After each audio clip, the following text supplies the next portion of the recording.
Hello, Hello, everybody. everybody. We're doing jazz hands Yeah, just start off quite nice. Just for you. just for you. And We're back. we're back and everything's getting worse. Yeah, honestly though, like I had a little bit of hope. I think at the end of last semester that maybe things would be looking up. Things are looking. They're looking a certain way. They're looking a certain way. You know, yeah. So today we're going to assume that most of you, if you're watching this, know the finer points of a lot of the things that have been happening. Yeah, you haven't been totally living under a rock. Yeah, this is also, for context's sake, this is going to be a bit of a shorter one. We're apparently getting like the storm of the century, like in a day. Yeah, it's So like the way they're talking about it as if like hell on earth is gonna open up. I was at the food store yesterday and people were getting like 2, 3, like 48 packs of water bottles. Like, are you planning on being in your house for like a month? Like I got an email from my my landlord, I guess, and it was like, hey, like, you should know there might be some power outages and stock up on food. And I was like, yo, like, what's about to we're in like I guess like the Chester area is like in the major section for like how bad it's supposed to get. So Yeah, I because they also canceled as of yesterday, which was Thursday as of this recording. They had canceled our classes for Monday and Tuesday. Monday and Tuesday. And this building that we're in right now is going to be closed for the entirety of the weekend into next week. Ridiculous. So we're it's a bit of a buzzer beater here. Yeah. In terms of recording, but we did want to get back to it because this is the first week of the semester. And if you're watching this and you're snowed in, you know, I guess stay safe in there. Hopefully have a hot chocolate. Sit by the campfire. Yeah. Not campfire. Sit by the fire. Listen to some quad pod. It's I mean, yeah. Well, what better way to pass the time than Exactly, listening to us yeah. talk? That's yeah, absolutely, 100%. And as we deliver you the news, Yeah. no matter how bad it might be. Well, I'll tell you what. It's good to be back on campus. It's good to be back here. Yeah. I was bored out of my mind for most of break. I know you said you kept busy. I was like nonstop busy. I worked a lot, and when I wasn't working, there was always just something happening. Okay, yeah. But You almost had a run-in. I think you should talk about your run-in with JD Vance, almost. I did. That's a good point, actually. Yeah, I actually did almost run into JD Vance. Our favorite guy. So it was by accident. So I was near where I live. There's like a big U-line warehouse, and there was some people like striking outside, and protesting outside. I was like, oh, it must be a strike, whatever. And I was going there because I had to pick some stuff up for my work, and I'm going into the back entrance, and there's like these two people there, and they make a stop, and they ask us what we're doing there. It's like, oh, we're just going to pick up stuff. They go, all right, you're good. Walk in. All right, we just drove right in, got our stuff, leave, nothing crazy. The next day, I'm looking at photos, and I see JD Vance was at the U-line I was at. I don't know if that was the exact time. I don't know what. But I was close to him, guys. His presence was near me. I think that's really funny that, like, because there was, like, security, right? Yeah. Which was maybe probably Secret Service. You would have to imagine. Well, I don't know. Like, I don't know, but like they weren't dressed like it. It was just these two people, and like I'm fairly certain that like I was thinking I was like maybe it was a different like because I saw like pictures of U-line in my area, and I was like maybe it was a different one. But I was like no, like why would people be protesting in a different U-line about? So yeah, obviously there's no way of telling like who those guys were or whatever, but in my head, like it's really funny to think that like Trump gave Vance like the B team of, the security because like you walked in, it's like yeah, you're good man, go ahead. Like we don't really care. They were like quad pod, right? Yeah, go on. Go ahead. Yeah. But yeah, that's But yeah, I don't know. I wish I got to say hi. You know, maybe even talk to him for a bit, but I wasn't there long enough. Because again, that's our favorite guy. JD top, Vance. at least top. I'm looking forward to the 28 campaign. So, bro. so yeah. But yeah, we're back on campus regardless. After for some an eventful break, for some maybe not. But yeah, you know, I wanted to bring something up to you that I saw on campus. Oh yeah. Just something I think is interesting. Won't spend any more than like 2 or 3 minutes on it, but I just want to get your thoughts. I saw somebody walking around with on campus with a roller bag. I've seen. What are your like initial? If I just said that to you, what are your thoughts on that? Not a fan. Like, do what you want. Yeah, it's a little obnoxious because it's I a little think loud. It's loud. It's loud. It's loud. But that's not even the part that I. Not that I have a problem with any of it because like it's who cares, yeah, right? Do what you want, but also you do you. Yeah. But like in terms of like my thinking about it, I was just okay. So I think that the one and only place that it is like reasonable to have a roller bag, I think, is the airport. Yeah. Yeah, exactly. You said it before I did. Yeah. But it's like It's more like there's no way it's more convenient. Like you exactly, have a suitcase because you can't fit it all in a backpack. That is exactly my point. Like you're not coming to school, I would think, with a bag that is just too possibly heavy for you to carry on your back. Yeah. Unless you're bringing like, hey, and again, like I don't know the inner workings of people's lives, but unless you're coming to campus with like a bowling ball or a watermelon, like why do you need a roller bag? Like unless you plan on like swapping outfits midway through the day. I honestly don't like. Maybe if you have back problems, I don't know. I feel like, I don't know. It'd take a lot for me to have to like get a roller bag. Because, and like you said, like it can't possibly be easier to have a roller bag because that requires like, not like thought, but it is like you have to carry it behind you, and it's like a thing that you're doing. Yeah. As to where you just put a backpack on, man. I don't know. I think it's performative. I think. Yeah. You know what? The only one that's acceptable is the one that you can ride. Have you seen those ones? That, like, yeah. That's acceptable. Like, but I mean, you make a good point. Like, I don't know. Like, maybe if people have like back issues, it's totally valid. But like, if you are capable of wearing a real backpack, but you choose to do a roller bag, I think that's performative. I do. I think it's like it's a little bit showy. Guys, look at when you're wired earbuds in your. It's like you're not going on a connecting flight to Dallas. Like we're at school. Like you have a few notebooks. You're you have a golfing pencil 101, case. buddy. Yeah, like I don't know. Yeah, it's a little bit much for me. But I'm glad that you agree with me. Yeah, because I've seen 2 of them in the last 2 days. You've seen 2. I've only seen 1. I just had the thought. Maybe it's the same person, but maybe it was. Imagine we're just talking smack about one person. I'm sorry if it's just one person. The one fan. Our one most loyal fan uses a roller bag. Hey, look, in that case, keep doing it. We're joking. All the power to you. And we're joking. Sound like the White House right now. Yeah. It's like if that offends you, we're joking, and also we're not serious. And also it's satire. Speaking of the White House, we can get into a few of the things. Yeah, White House has been pretty busy over break. It's been busy. They've been doing some stuff. So what? Okay, so I think one of the things that is interesting to me. Mm-hmm, yeah. Of many. Yeah. There's literally, and again, this is why like you'll have to forgive us if you were hoping for like a comprehensive thing. So much has happened over the month that we've been gone. It's just not feasible. Yeah, like we always hope when we leave, it's like okay, hopefully it dies down for a bit, then we can come back and No, they upped the ante. If I recall correctly, I like a week after like school let out, Trump came out and he announced Trump class like naval carriers. Yes, and I was like, of course this happens when we're on break and we can't talk about it, because he came out and announced like Trump class Navy ships that were going to be like the best ever made, the most lethal ever made. And I haven't seen anything about it since, so who knows? But yeah, like, you're right. Honestly, ever since I saw that, I think you sent it in the group chat. So yeah, I mean, we're not going to go over everything comprehensively, but there are a few things that we can touch on today. One of the things to start out with, less significant, I think for sure, but when Trump went to a international summit over, when was it? It was sometime over the past week. Yeah. A lot of it was for his Board of Peace, first of all, and we can talk about that more in a minute. A lot of the kind of fuss about it was surrounding Greenland and whatnot, which has been a thing. Which we like kind of joked about. I remember. Yes, we did. Because he like made a comment about it. And we're like, okay, buddy. Like he's pushing way more. So on the table now. It seems like it might be like resolved, quote unquote. But again, with this administration, who knows? And I'll get to that in just a second. But a part of it that I found really, I don't know, interesting, humorous, maybe. So for context, and we discussed this before we started recording, but Trump said that he takes like well above the recommended dose of, I think aspirin is what it is, every single day. And RFK also at some point over break, and if I sound like I'm like saying like, oh, at some point over break, because genuinely so much shit happened. Yeah, it's hard to put a date so on again, you'll have to forgive me, but at some point over break, the report came out that RFK, jokingly or not, I don't know his level of seriousness with it. It's hard to tell when that guy's even if he was joking, it's kind of like even if he was fully joking, it's kind of like a funny thing to say about your boss. Yeah, your like boss. Really, like oh.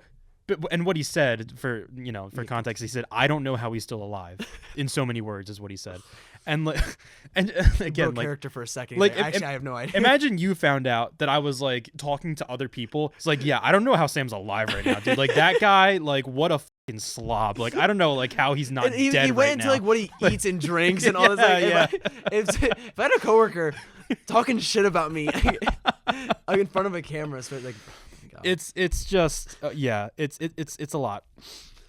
Now I only say that as context for he showed up to this Board of Peace meeting with a visibly bruised hand. Which was his non-shaking hand, because, and this is another funny thing, if you're unfamiliar with this, his right hand had shown bruising a couple months ago. And we may or may not have mentioned it on this podcast. We did. But a couple months ago, his right hand had shown bruising, like in this kind of area here. You can look at the picture. I remember it was quite a big bruise. It was, it was quite a bit bruised, and they did try and conceal it at I think a number of points with like concealer, like makeup, and. So kind of two things with that. One of the things that they said again this time, the first thing was that he takes a lot of, and let me just confirm that is what it is. I think it was aspirin that he said he takes a lot of. Yeah, aspirin. Mm-hmm. So Trump said, quote, "I would say take aspirin if you like your heart, but don't take aspirin if you don't want to have a little bruising. I take the big aspirin." And when you take the big aspirin, they tell you you'll bruise. Real quote from him. He said that. So that's his kind of thinking with that, for what it's worth. Back a couple months ago when it was his right hand that was bruising, they basically had said that was because he was shaking so many hands. Which, like, and again, if it wasn't my country and like a real thing, I would love it because it's hilarious. Like, genuinely genuinely North Korea level shit. Because if you're familiar, it's like, he's shaking so many hands. He's such like an excellent diplomat and an ambassador, like, because in North Korea, like they teach everybody that Kim Jong-un was like born on the top of a mountain. Yeah, and he learned how to walk when he was 3 days old. I feel like it's the same way of talking about the leader. Like, oh, Donald Trump is just shaking so many hands, and like he's like hugging so many puppies and kittens. Yeah, exactly. He's shaking so many hands that it bruises. It's like. Okay, and I understand. Like, I'm not a doctor. I don't know like how aspirin works, but that was the other thing they said about it, is like aspirin can make you bruise easier. So they were like, oh, in combination with like the aspirin and like, you know, he's shaking so many hands, like that's why his hand is bruised. And again, I'm not a doctor. I can't say this for certain, but it's really hard for me to imagine a situation where like how hard is this guy shaking hands? Is he like, yo, Putin, what's up, man? Yo, what's up, man? Like, no, like, what is going? Okay, like that's not happening, right? And.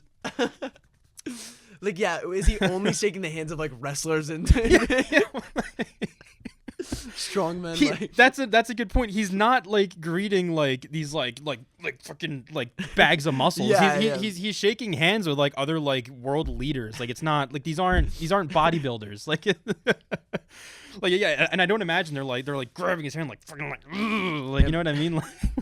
Imagine Trump like actually like boxes in his spare time. And he's like he's preparing for the UFC at the White House. Oh yeah. I've said this before. This is a.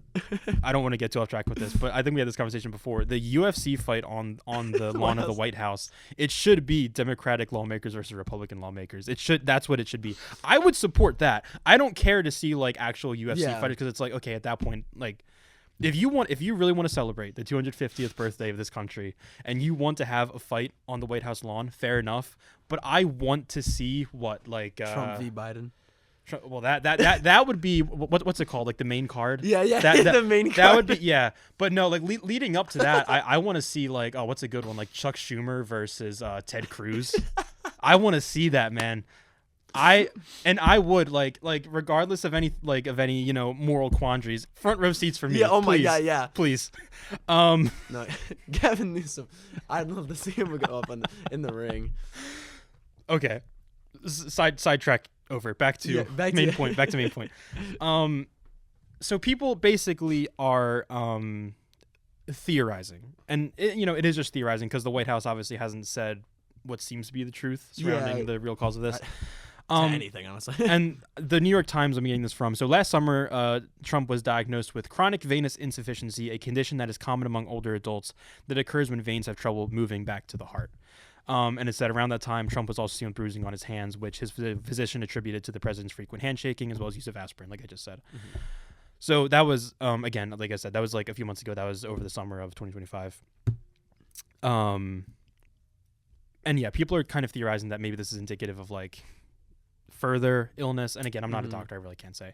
Yeah. But I feel like at the Board of Peace meeting, We really got this in a roundabout way, but the context is important and the UFC fighting is important. Yeah. So his left hand at the Board of Peace meeting appeared to be very bruised. Oh no. Which, what do you not do, Sam, with your left hand? Shake hands. Yes, exactly. So, what is the excuse? Or sorry, what is the reason? I have to be journalistic. What is the reason for this? That his left hand is bruised. Well, he hit it on a table, is what he said, of course. So, and again, he also did cite his use of aspirin, right? But the main thing is that he said, and there's a quote here that I can find. So the reporter said, "We saw the bruising on your hand. Are you okay?" And this is from New York Times as well. Trump said, quote, "I'm very good. I clipped it on the table. So I put a little, what do they call it? Cream on it, but I clipped it." And okay. So and I'm just curious. I've been thinking about it since I read that. How unbelievably hard do you have to hit your hand on a table for it to bruise to the extent that it did? Look what you do, like, yeah, like, dude. Like, honestly though, it's like I like to think he actually did like hit something. Like, it's not even some medical. He's like actually keeps hitting stuff with his hand and it keeps getting him. Clipped it on a table. You know what happens. Like at a certain point, we have to have a serious conversation. If this is all to be believed, we have to have a serious conversation about our president and his hand safety. Yeah. Like, we really need to be worried about this. I think if this is all to be believed. Dude, what if he's just playing a game? He's like, no. He's like, yeah, the liberals were not a fan of you taking green. Then he's like, what? The liberals. Oh, okay. Well, I mean, that's a fairly decent segue right there. Yeah. Greenland, which was a big part of the Board of Peace meeting. And this I think is fair enough to talk about because this happened in the past week. The Board of Peace is funny for a few reasons. And if you're curious as to what it is, it's and it's of Trump's creation. It's a new thing. I can get from NBC News here. President Donald Trump was joined by a small number of world leaders Thursday as he signed the charter of his Board of Peace, a new body he has built as part of a solution to a series of global conflicts. Major Western allies chose to skip the ceremony on the sidelines of the World Economic Forum in Davos, Switzerland, with some voicing concerns that the body, which Trump plans to chair personally, could replace the United Nations. So as we know, and this again was a thing that happened at some point last semester, but Trump went to the UN and basically said, what do they do? Blah, blah, blah. Yeah. So, which is a whole other thing that I won't get into. But on his Board of Peace, important to understand what the name here is and what the goal is.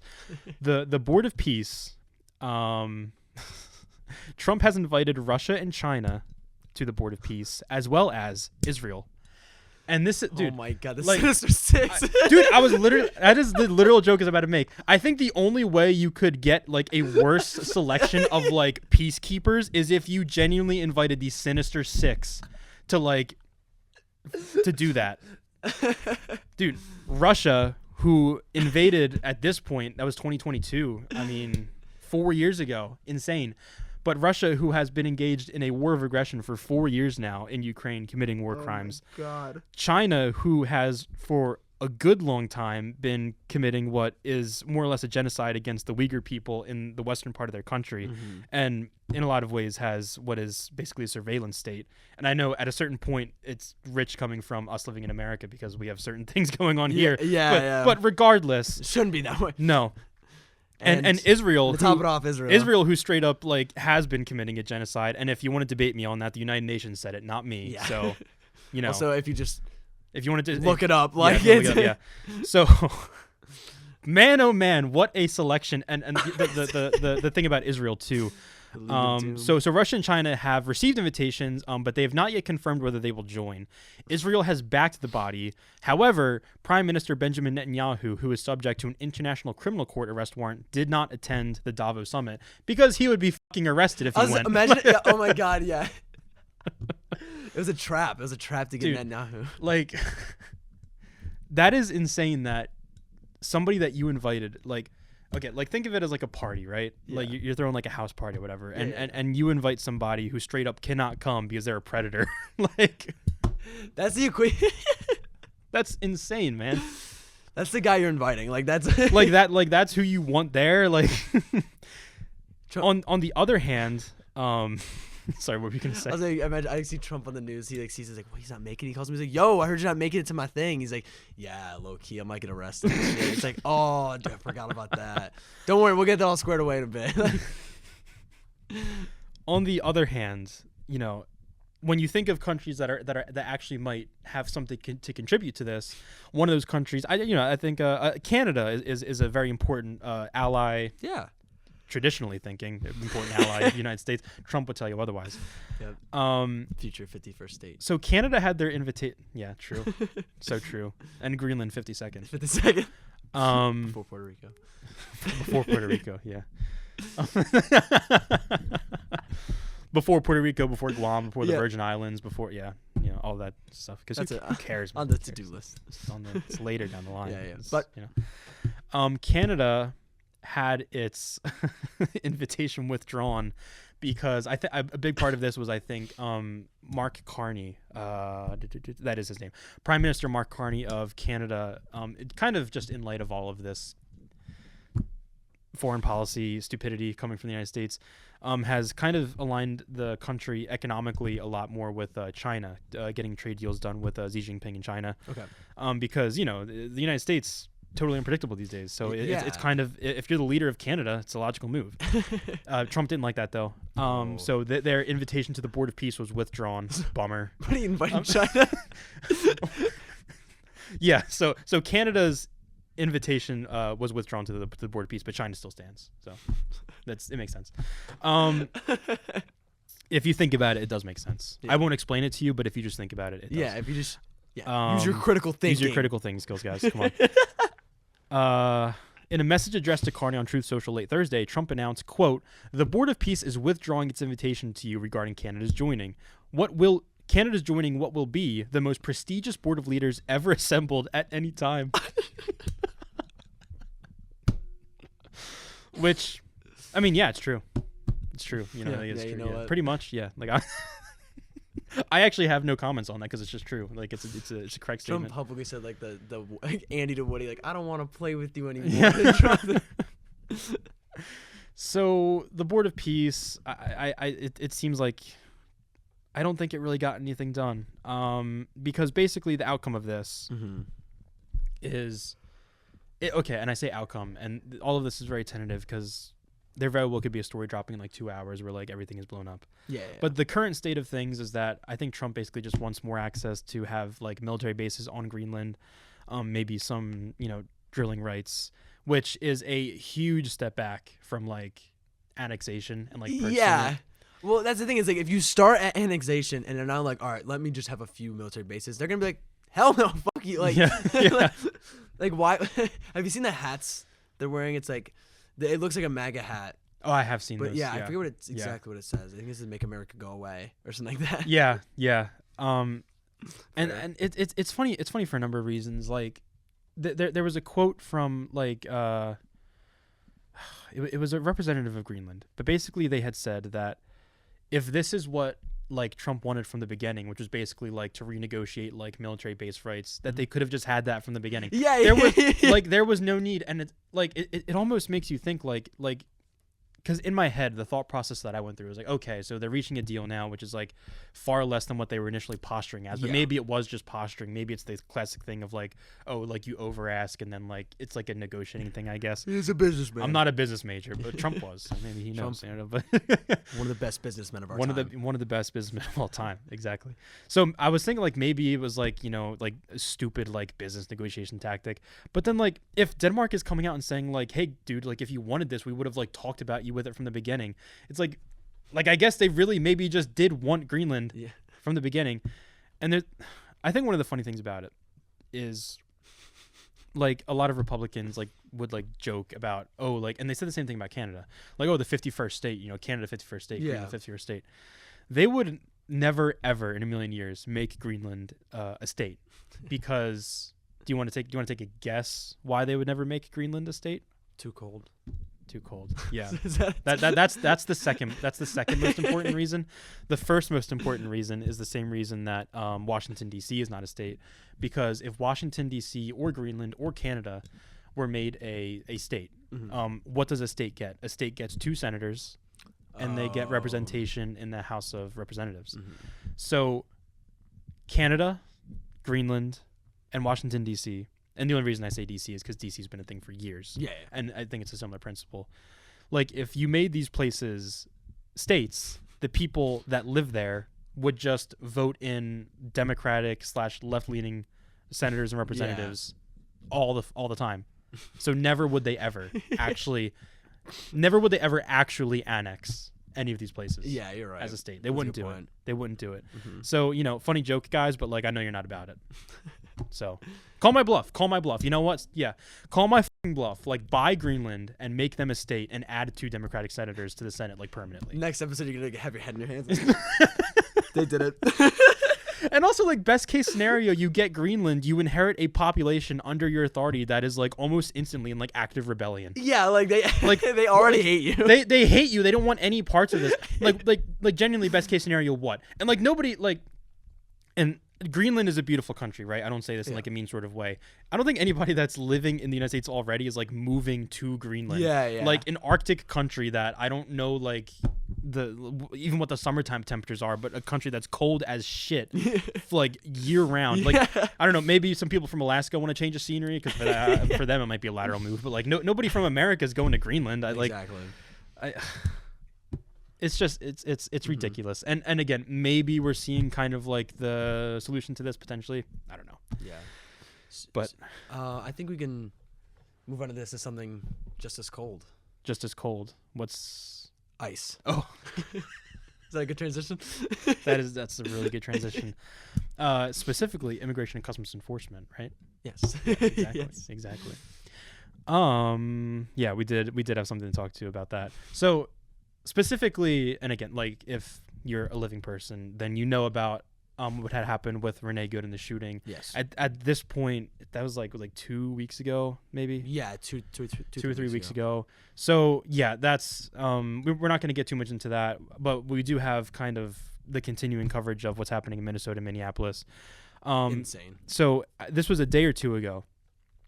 ICE had actually detained, let me see, a 5-year-old boy wearing a Spider-Man backpack and an oversized hat, is how New York Times says it. All the criminals, guys. So, yeah, all the criminals. So his name, the pre-kindergarten pupils, which, pre-K.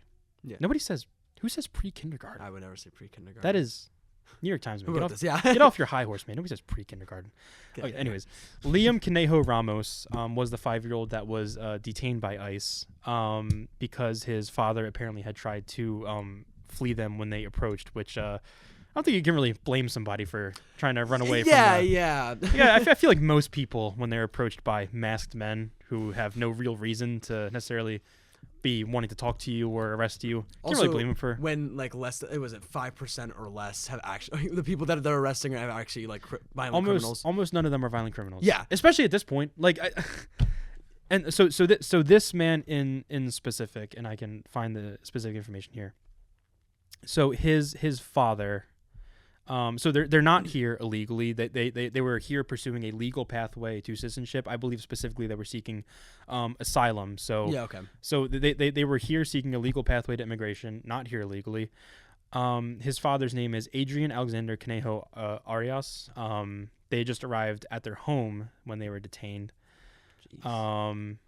Well, not only that, I'm pretty sure I read that they used the 5-year-old boy as like bait.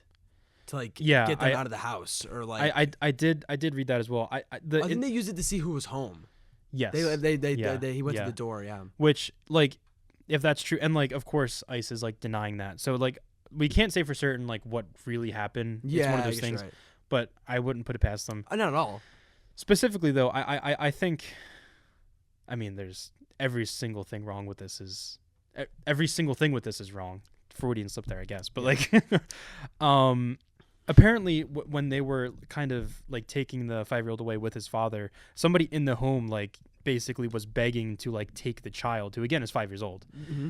And they took him anyways, which, you know, no real further commentary on that. I mean, that just kind of is what it is, right? Like, yeah, it's awful. I mean, like, imagine you're 5 years old and you get taken by you and your dad get taken by masked men for No good reason. And sent to Texas, by the way. Yeah. Across the country. Across the country.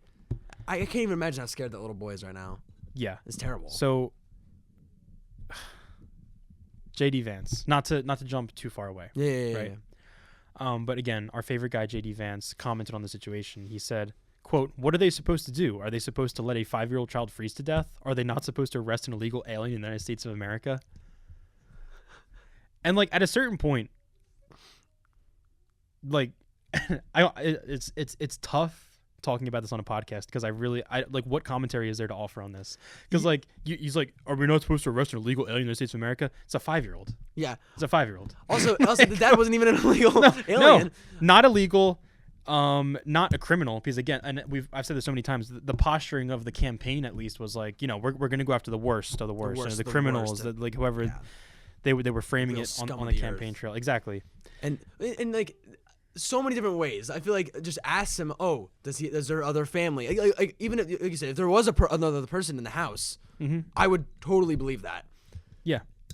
Yeah, and that totally invalidates what he said. Like, what are they supposed to do? Are they supposed to let him freeze to death? Well, no. There was another person in the house saying, "Hey, I will take the child. I will take the 5-year-old child." So it's just a. At what point do you go from detain the kid, and then you're like, no, what? Send him to Texas. Like at what point now? Like, okay, maybe we should figure out what to do with the kid and keep him home. Nope. No. But you know what? Maybe he was gonna get in like a food fight at some point in his school cafeteria. So yeah. At the end of the day, we're getting the criminals out. So that's what happens when you don't do your homework. Yeah. God. Yeah. But the real criminals here. Yeah, it's really great. But I if you want to, I mean, it's not really a positive, but my editorializing of the situation would be that it seems that people are really, and it's crazy that people were ever like wanting this stuff to happen, but I think, in the sense that I do have some statistics here that I'm about to share with you, it's not, I think, people, specifically in regards to ICE, people are turning on it more so than they already had been. Yeah. So the New York Times did a poll from January 12th to the 17th that they published today, I think it was. So amongst all respondents, 61% of all respondents said that ICE has gone too far with their things. And, 61%, you would definitely hope for more, but there's a few things with this that I think are important to clarify. 61% when you're talking about like a national poll, that is like a strong majority. Yeah. Because remember, like when you talk about these sorts of things, like the American public as a whole, like elections, like presidential elections particularly, the last one was decided by, I don't know if it was, I think it was like less than 1 percentage point. Wow. So yeah, like when you're talking about like presidential politics, it's really in this country, at least for, in recent times, it's been very 50-50. So when you have like 61% of all people saying that ICE has gone too far, that's significant. It is a lot. And it's not only that, it's like, of course, in the administration too, is out here saying that they've done nothing wrong. So it's like, how is like like obviously they're lying. It's so obvious that the White House knows exactly what's happening. And so further clarification on that statistic, to add context to it. So 26%, and even this to me is like kind of mind-boggling, have said that it's been about right. That immigration and customs enforcement have done their job about right. Which, and again, to me, that's like, then you're not informed. Exactly. But 11%, and this is especially crazy, have said that they have not gone far enough. Now, 11% is 11%. It's not a lot. But to that 11%, like, I think these are people like who genuinely like they twirl their mustache and like bowler hat wearing, like bowler hat monocles. They sit there twirling the mustache. I think we need to deport more 5-year-olds. Yes, you see the 3-year-old, send them to like throw them in the caldera of a volcano. I think. What?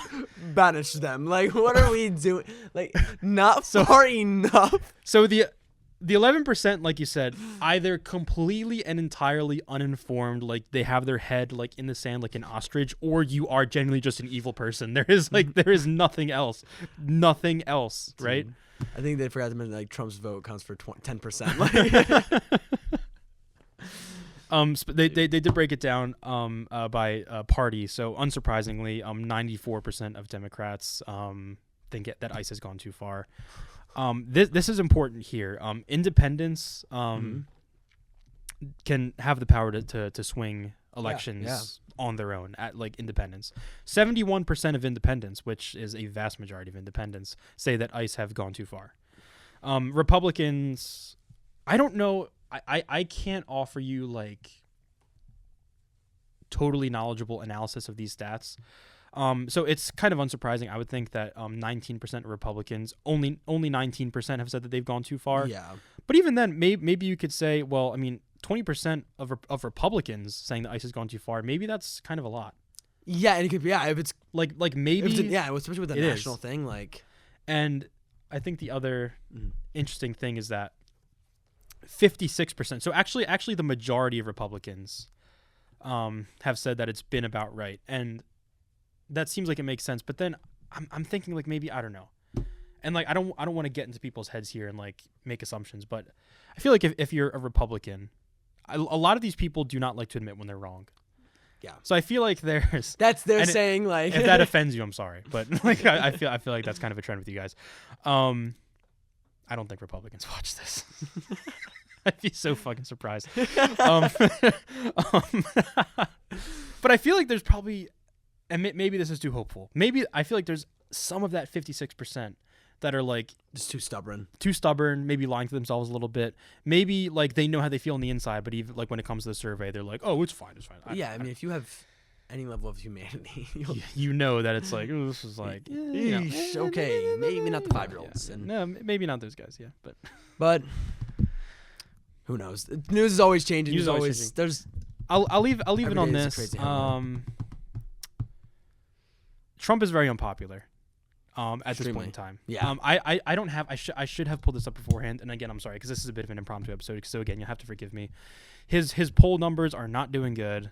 He's not very popular, and I think a pretty common interpretation of his actions as of late. And I say that because this is not my original analysis, but people much smarter than I have kind of said that the escalation that the administration has brought forth in terms of their policies and like the violence is kind of like a last gasp of power potentially. Yeah. Because, and again, guys, well, we didn't really say this. It's 2026 now. I mean, you know that, but Happy New Year. Happy New Year.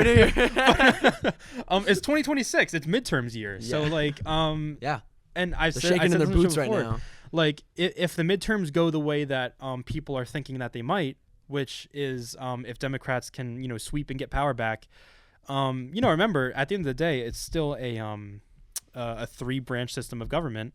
So a lot of the Trump administration's worst policies can be limited, reduced with a Democratic majority in Congress. And from there, it would stop anything else he's trying to like after. If it does work out for Democrats, then anything he tries to do after that, like you said, it's just they would have a lot of power to stop that. Now, stop it. Yeah. There are certain things. I don't mean to get too deep into it, but foreign policy, Trump basically would still have full control over, which is, I mean, we talked about it for like a 20-minute segment today, which is kind of disastrous. So that's still a thing. Yeah. But let me not drag you guys down too much.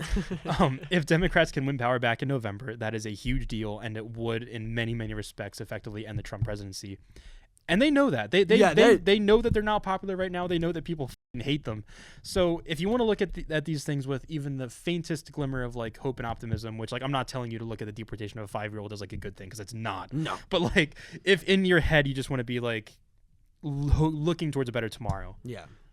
It seems like they are aware that they are deeply unpopular and that they have a very legitimate and real chance, if not a good chance, of losing the vast majority of their power in November. And I say this now, it's January.